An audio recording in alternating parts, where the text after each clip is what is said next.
తప్పులు చేస్తున్నారు, తప్పుడు కేసు పెట్టారు.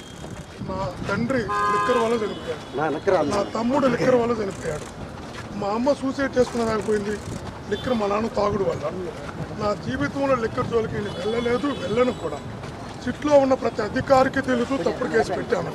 ప్రతి అధికారి మనస్సాక్షికి తెలుసు అన్యాయంగా శిక్ష అనుభవిస్తున్నా, ఏ తప్పు చేయకుండా శిక్ష అనుభవిస్తున్నా.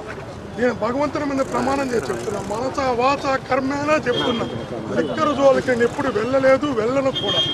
ఈరోజు కావాలని జైల్లో పెట్టారు, జైల్లో పెట్టి హింసిస్తున్నారు. కొత్త రూల్స్ అంతా తీసుకొచ్చారు.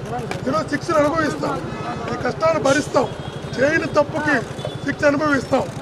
కానీ చేసిన ప్రతి తప్పుకి ఈరోజు ఏదైతే చుట్టూ వాళ్ళు చేస్తున్నారో ప్రతి తప్పుకి దేవుడు అనే వ్యక్తి ఉన్నాడు.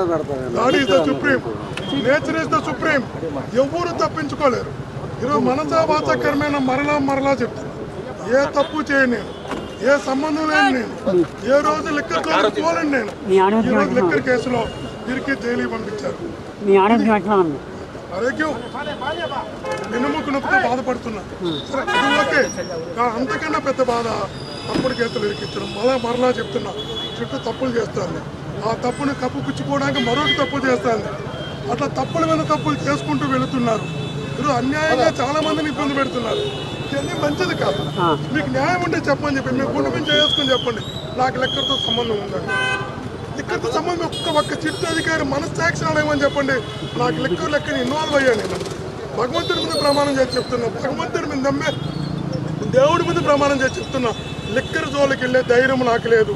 నాకు సెంటిమెంట్ కూడా, అలాంటి సెంటిమెంట్ ఉన్న నన్ను జైలుకి పంపారు. వందలాది మంది బ్రాహ్మణ పిల్లలకు ప్రతిరోజు వేద విద్య ఉచితంగా అందిస్తున్నా. ఒక వేద విద్య అందిస్తున్న నేను లిక్కర్ జోలికి వెళితే వేద పాఠశాల నడిపే అర్హత నాకు ఉంటుందా? ఆ క్షణమే అర్హత కోల్పోతా. కాబట్టి నేను ఎప్పుడు తప్పు చేయలేదు. లిక్కర్ జోలిగా జీవితాలు వెళ్ళను కూడా. రాజకీయాలు ఉన్నప్పుడు కేసులు పెడతారు, ఆ కేసులు ఎదుర్కొని సిద్ధంగా ఉన్నా, అది సంతోషం కూడా. కానీ నేను చిన్నప్పటి నుంచి ఏదైతే ద్వేషించానో అందులో అరెస్ట్ చేయడం, చిన్నప్పటి నుంచి దేనికైతే దూరంగా ఉన్నానో అందులో అరెస్ట్ చేయడం, చిన్నప్పటి నుంచి నేను ద్వేషించిన దాంట్లో నేను అరెస్ట్ చేయడం, చిన్నప్పటి నుంచి దేనికైతే దూరంగా ఉండాలనుకున్నానో దాంట్లో నేను జైలుకి పంపించడం బాధ. కేసు పెట్టినందుకు నాకు బాధ లేదు, జైలుకి పంపినందుకు బాధ లేదు. రాజకీయాల్లో ఉన్నప్పుడు ఇవన్నీ సహజం, జరుగుతాయి కూడా, ఫేస్ చేస్తాం, ఎదుర్కొంటాం, పోరాడతాం. కానీ చిన్నప్పటి నుంచి సెంటిమెంట్గా భయపడే లెక్కర్లో నేను జైలుకి పంపారు. భగవంతుడు చూస్తున్నాడు. మరలా చెప్తున్నా, God is supreme, nature supreme. ఈరోజు అధికారం ఉందనే, ఎన్నుందనే మీకు నచ్చినట్టు రాయొచ్చు, కానీ చివరిలో భగవంతుడు అనే వ్యక్తి అన్ని గమనిస్తాడు. భగవంతుడు ఇచ్చే శిక్షలో నుంచి మీరెవరు తప్పించుకోవాలనే విషయాన్ని ప్రతి ఒక్కరు గమనించాలి, గుర్తించాలి. ఏం చేస్తాం కానీ